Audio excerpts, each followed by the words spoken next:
So let's get started. Yeah, immediately a question. Good. Then. You're not even a plant. That's awesome. Actually, I'm a friend of your wife's. No. It's not great. Yeah, this is.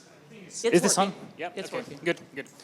So my question is regarding remote work, remote first cultures. So we've all shifted, at least partially, from working together as a team collocated to being separate, working mostly remote, online, and so on. What are your thoughts about how to maintain company culture in that setting and not letting get it diluted? So I think it's a very interesting question. I'm in part of a number of CTO groups, and I got to tell you, none of us have a perfect answer. But let me tell you the things we're thinking about. A lot of successful companies were remote long before COVID, no doubt about it. There are ways to have successful companies where everyone's remote. Now, the thing that we found at MongoDB is that there's this bucket of trust that you create. There's this bucket of enthusiasm you fill by being together.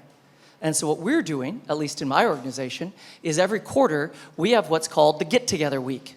And anyone in my organization of about 1,000 people will pay for their plane fare and their hotel to come to our headquarters, happens to be in New York, but we'll probably start doing it in other places as well.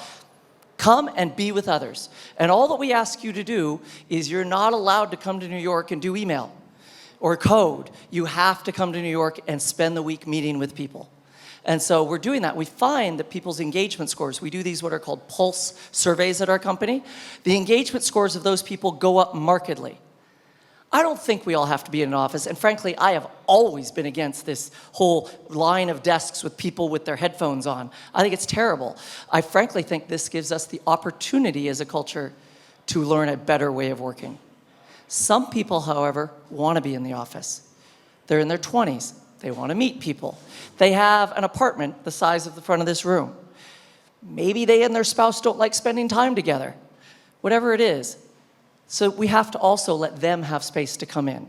And so what we're doing at MongoDB is we have 3 working models. We have in-office, where you get your own desk, but you have to be in the office 3 to 5 days a week. We have flexible, 1 to 2 days a week, whatever you want, we don't monitor it. And we have totally remote. And by having people opt into those, we've managed to deal with the facilities problem. Because I will tell you one thing, we do not pay for every employee to have a desk. We pay for our in-office employees to have a desk, and we pay for 20% of our flexible people to have a desk.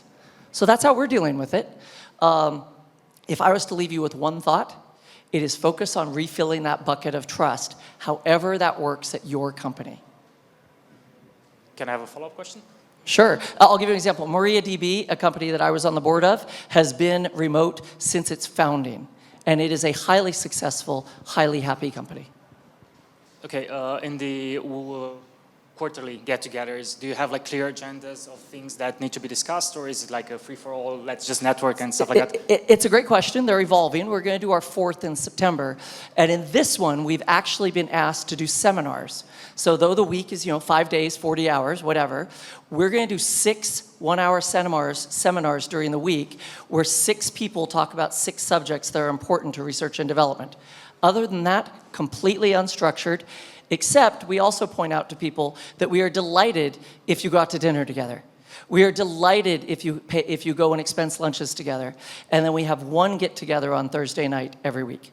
So it's the 6 seminars and 1 get-together on Thursday night. Thank you. All right. Also talking about this work from home, how do you deal with the different salaries across, like Silicon Valley had one cost of living, now New York has another, Europe, whatever. You get a point, right? How do you deal with that, considering that now everybody's free to work from home? Do they get the same money? So being very transparent, I think no one has figured this out. What we do is we have salary bands for premium, normal, and 1 lower, I can't remember. Most everyone is a normal salary band. I think our premium band is 10, 15% higher, and our lower band is 10 or 15% lower. So if you were to move from New York to Iowa, you might get, these are states in the United States, you might get from a big metro area to a farm country, you might get a cut in your salary. It doesn't really seem to upset people that much. Most of our compensation is in equity. And we do not grade equity based on that. Now, there's other companies who've just said you can take your Bay Area salary and go anywhere in the world. I don't know if that's going to work. There are other companies who say you got hired at a certain salary, we'll just keep you at that salary no matter where you work, with raises and all that. No one has figured this out yet. So what we're trying is an experiment through 2023 of these 3 different salary bands. And if you move between them, we will actually change your compensation, your base compensation. And so far, we haven't had any trouble with that. And one more follow-up question on the work from home. One of the biggest challenges that we have in the IT industry is that it's not a normate. So it's not like you make screws and you make like 5 minutes one screw, that means 12 screws an hour, whatever. How do you make sure that people kind of, like what is the measurement that, they are doing their job? Because so far, being in the same physical workspace would kind of cover half of that. But how do you do it if everybody's fully remote? Like, how do we make sure that they're doing their jobs, sort of? Well, I'll tell you one thing we don't do, and the CTO groups, all agree, is we don't monitor their computers. We don't monitor what hours they're working. We don't do any of that. We don't even monitor it anonymously because we don't monitor it. That's not who we are. Look, engineers should be monitored on code check-ins. Engineers should be monitored on when they deploy code to production, did it work? Engineers should be monitored on how their peers feel about them as peers. None of those things have anything to do with being remote or being in office. Now, I'm not going to lie to you. There's different divisions at my company and at most companies who really want to see people sitting at their desks. And that's fine, too. And we have people at MongoDB who are opting to move from a very remote group to a very in-office group. We have other people who are opting to move from a very in-office group to a very remote group. And we're letting people choose. What I think is that by the end of 2023, we will have a lot more data to understand. But the final answer to your question is that managers have always had the responsibility to know if their employees are doing their jobs. This is no different. They just need to figure out whether their employees are happy, fulfilled, and producing what the company needs. Maybe they do it over Zoom. But I don't think it's that different. I think we're actually making a big deal out of something that's a small deal. My personal opinion. There's another question back there. Thank you. Hi, Mark. Loved your talk.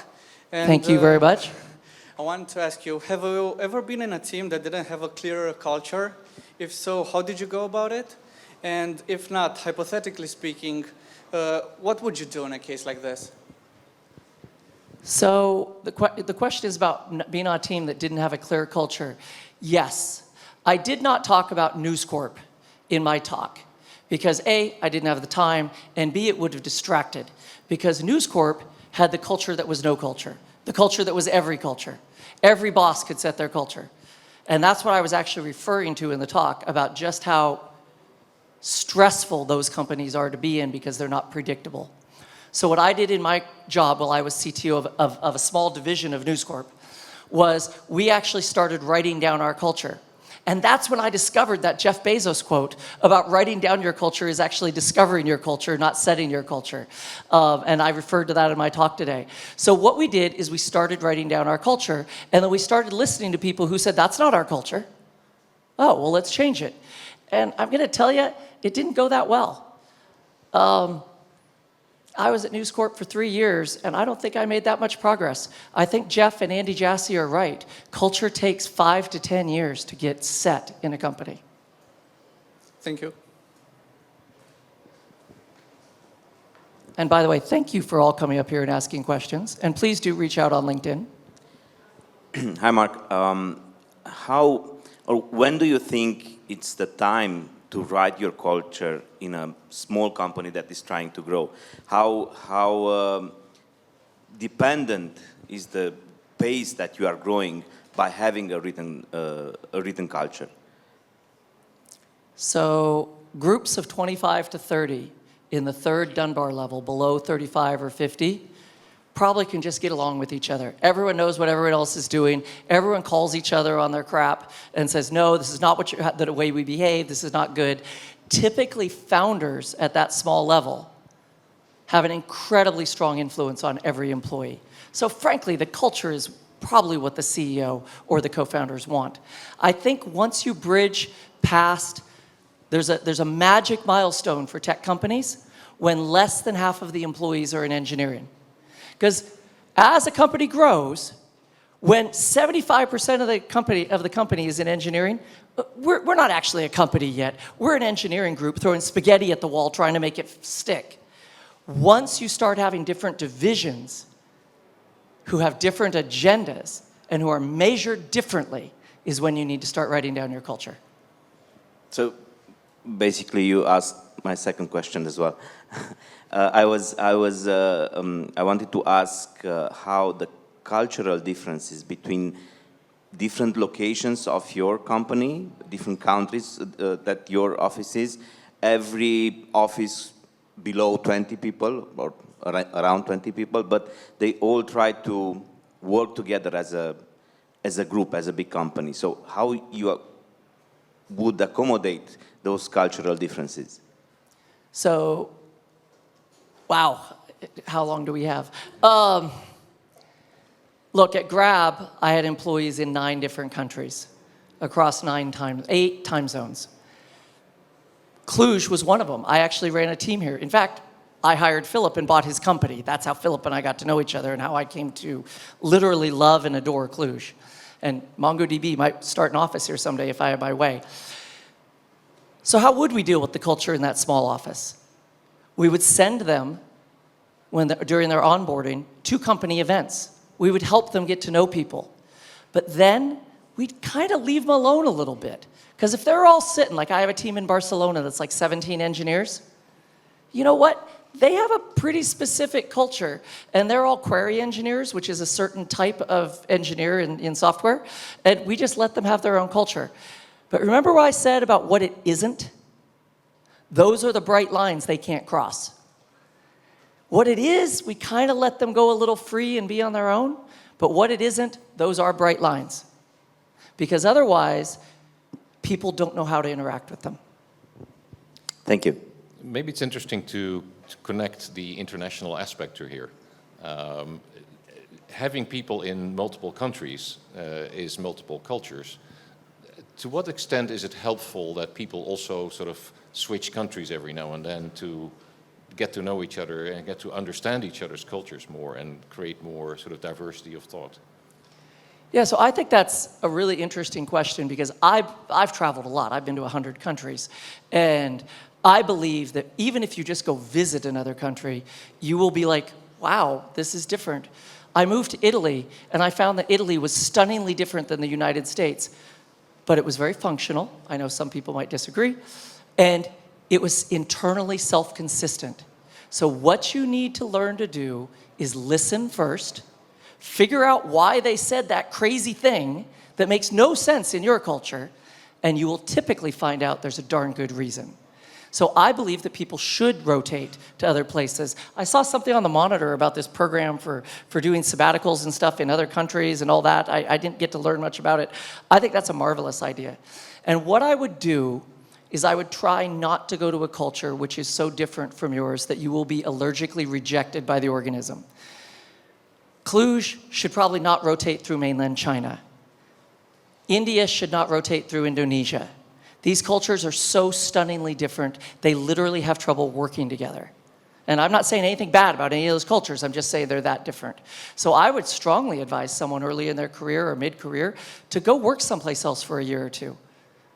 Go spend a month at your company headquarters if you're a remote office here in Cluj. Go spend a month and do that. I think it's really, really important. And I hope your company supports it. Hello.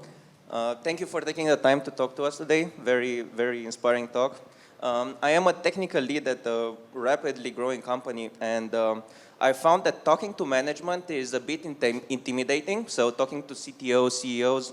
So how is initiative viewed from people that are maybe lower on the food chain? So for example, me as a technical lead, I'd say I'm on a relatively senior position, but I still find that communication being hard to do.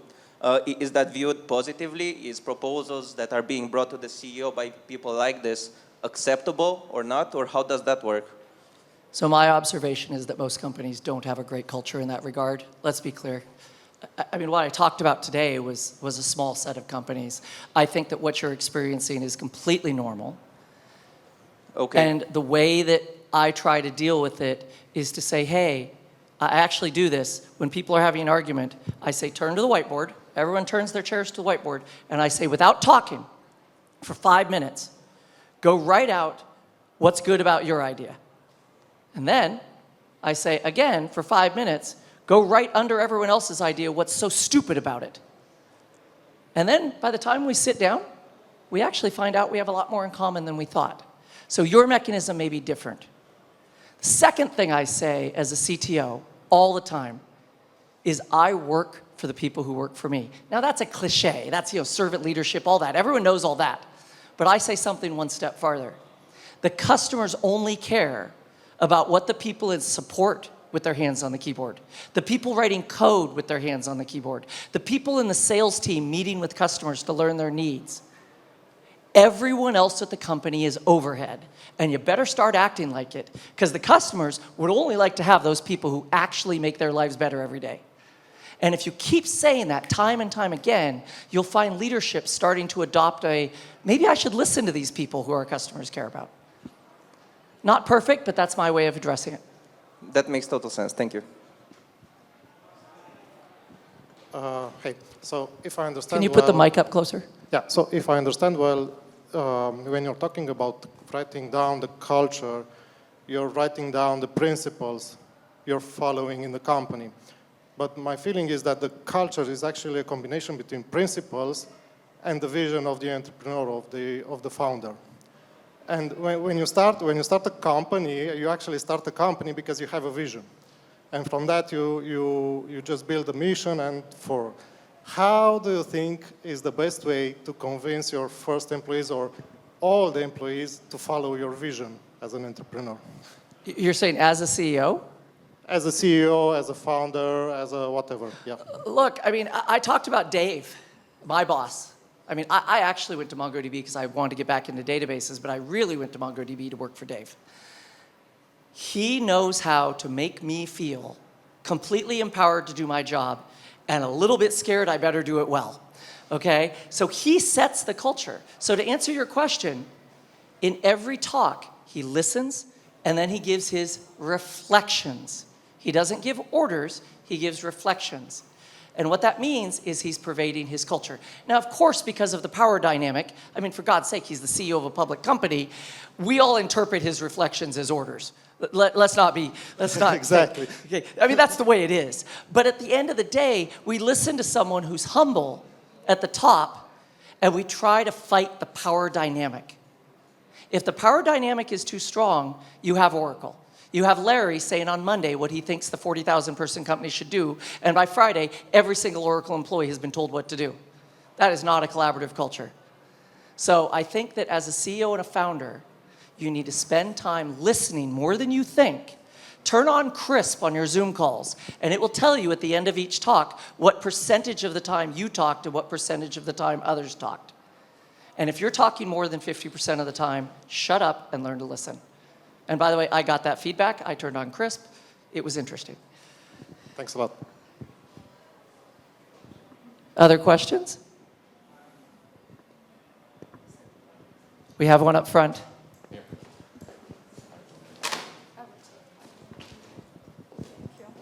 And by the way, it is such a pleasure being back in Cluj. Thank you all for coming. Yeah, thank you, Mark, for the presentation and for the very practical advice you are trying to give to us today. Considering the culture of belonging, many companies struggle with this now, with the sense of belonging. What do you suggest to start with now, with healing and repairing a culture that does not have this sense of belonging right now? And it's a company more than not just engineers. So there's diversity, there's inclusion, and there's belonging. And those are all three different things. And a lot of people early in their careers don't understand just how different those are. Belonging means you come to work every day and you feel like a safe member of the tribe. And you feel like you're valued for what you do. And you feel like you're held to the same bar as everybody else. And that's hard. And so what I try to do, and this is going to cross a line here, but in particular with women, what has been shown is women don't need mentors, women need advocates.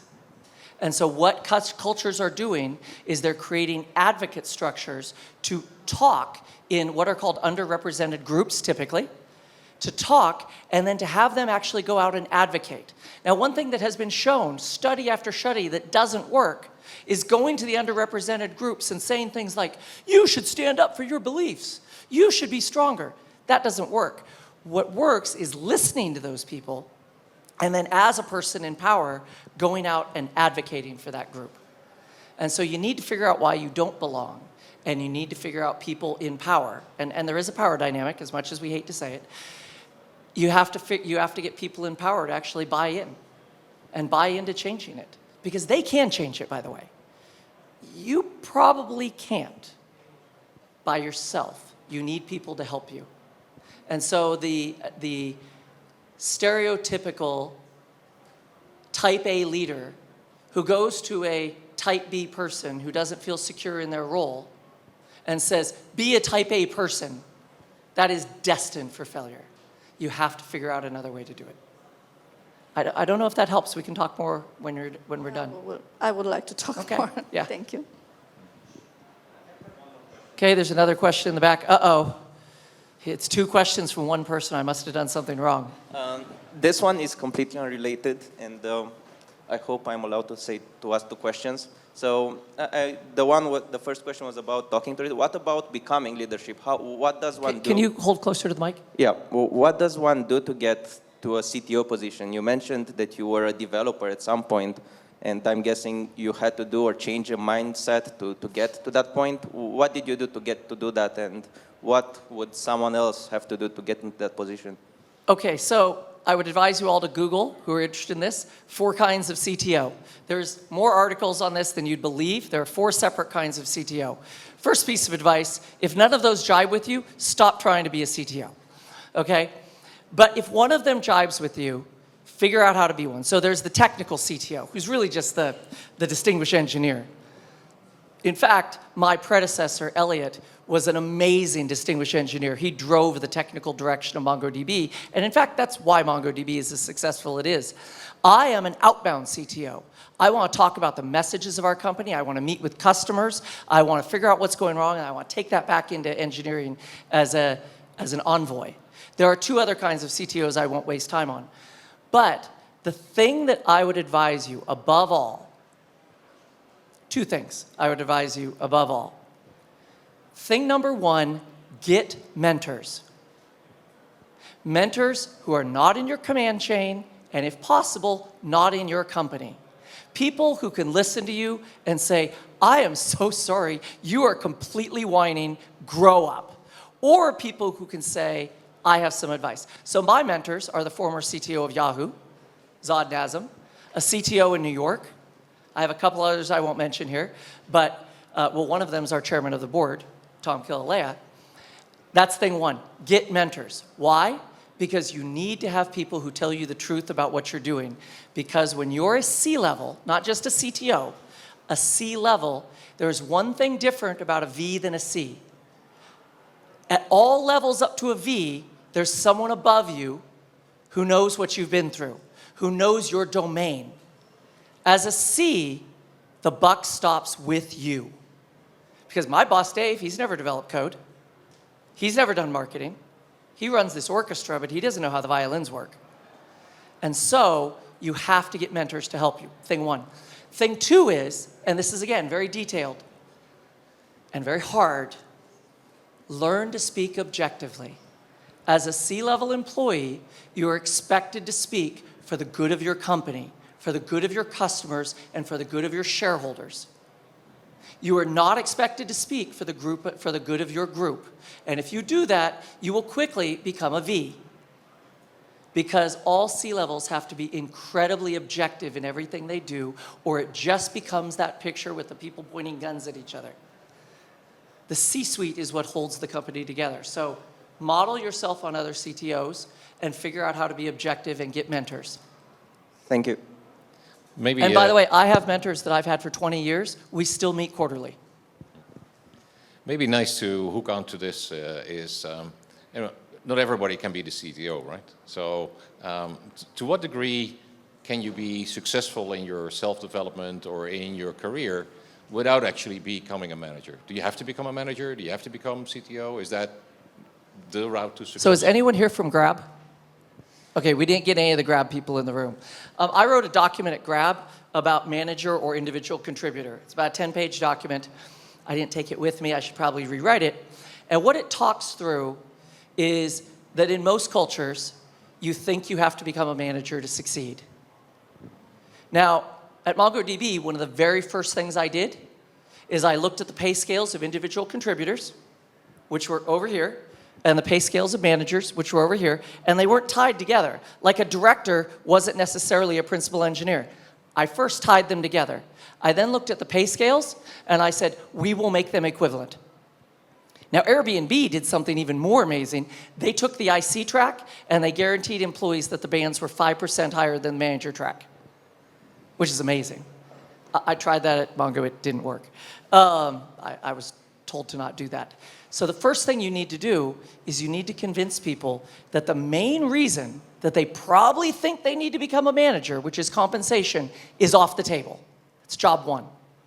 Job two is to recognize what your skills are. If you love code and you love sitting in the IDE and you want to debug a terabyte log file to figure out that one timing area, don't become a manager, please.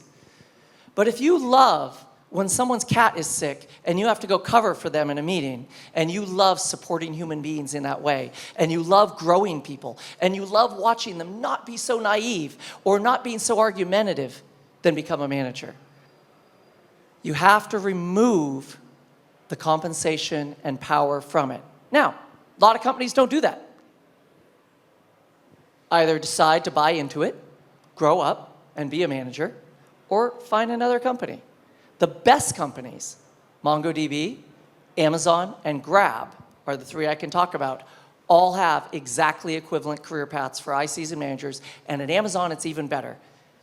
Even Jeff Bezos has what are called technical advisors reporting to him. They're distinguished engineers, and they're at the same level as his other direct reports.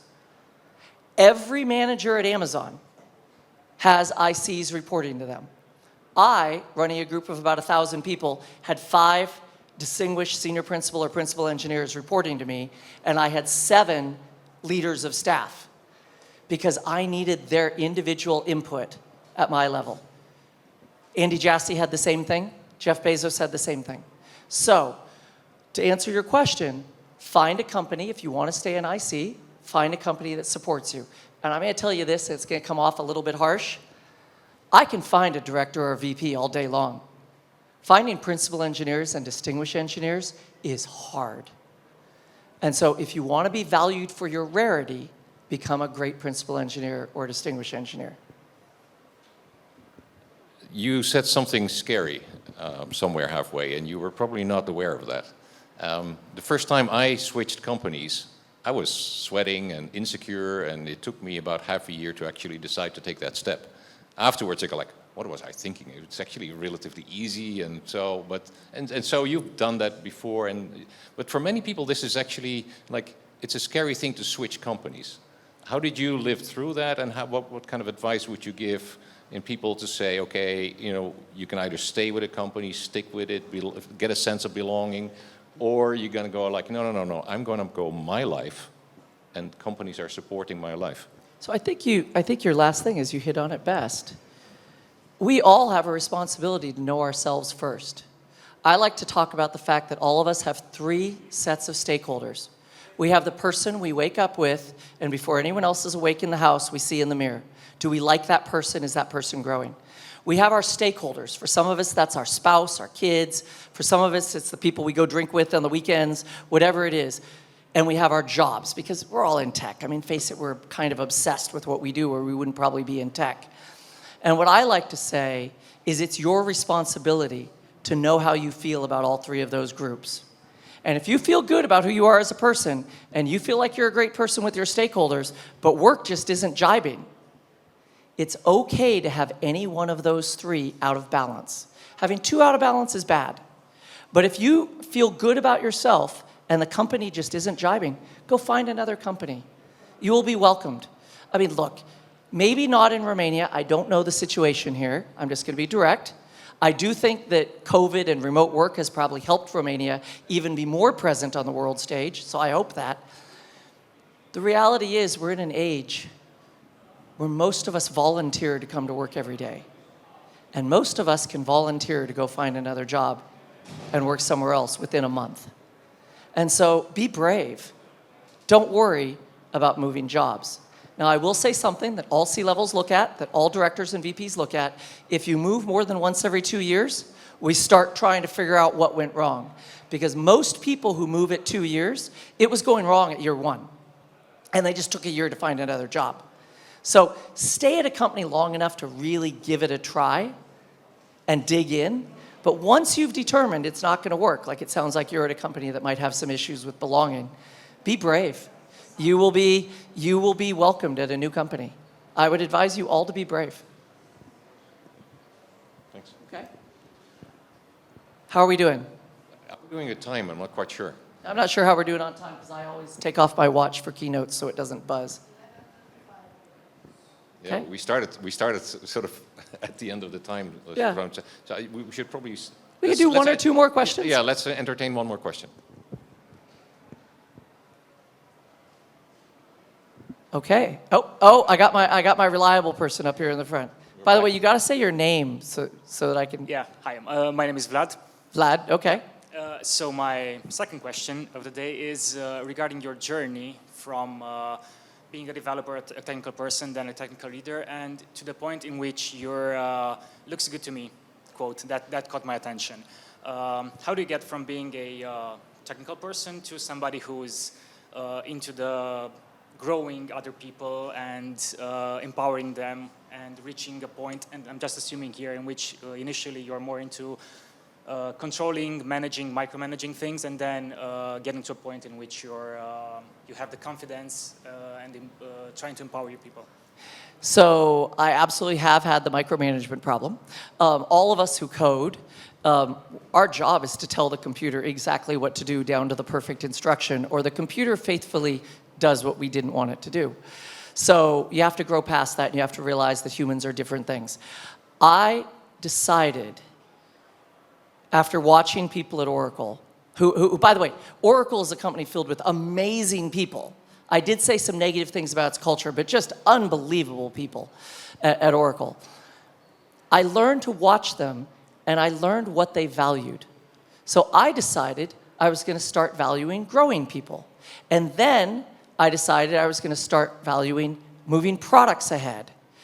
Each of these is a level of management. Then I decided I was going to start finding how to move companies forward. And now I'm looking at how to move cultures forward. And so at each level, what I did was I changed what I thought was important and what I rewarded myself for in my little checkbox of how I did today. And sometimes those things didn't work. I did used to spend a lot more time out with the sales force.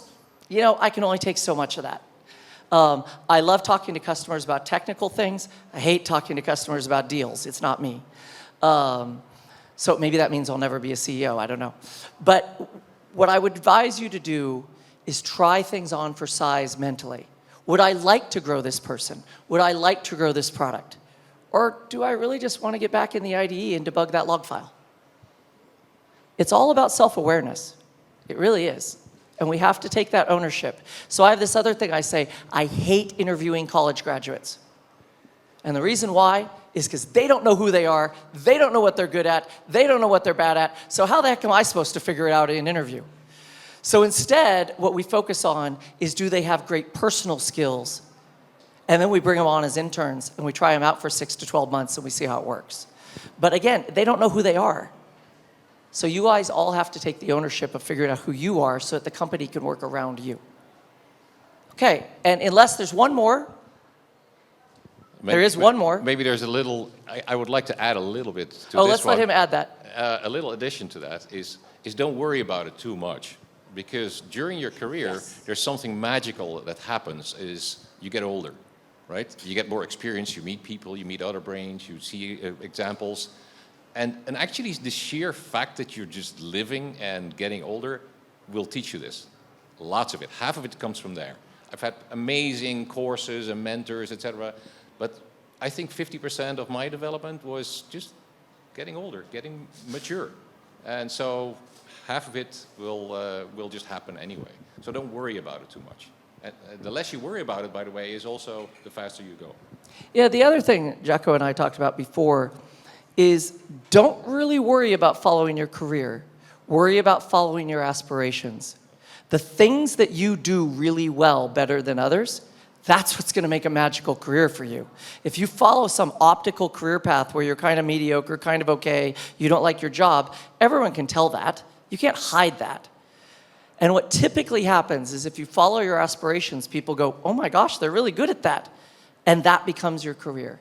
There was a video that came on about how much people love their careers, and it felt like a vacation every day. Okay, so now we can take your question. Hi, I'm Sasha. I'm the founder of Superbit. And I wanted to ask you, how do you manage culture through the M&A? So in our history, in the last 4 years, we acquired like 7 companies.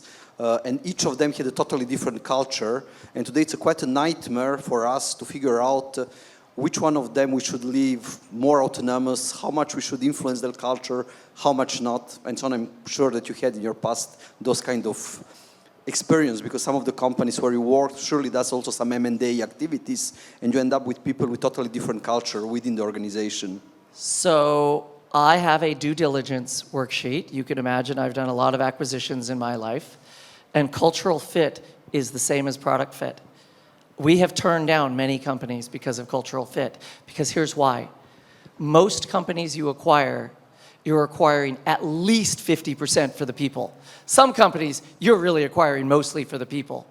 And if your culture and theirs aren't going to fit together, 2 years from now, after those handcuffs come off, they're gone, and you just spent 10, 20, 30, $100 million on literally nothing.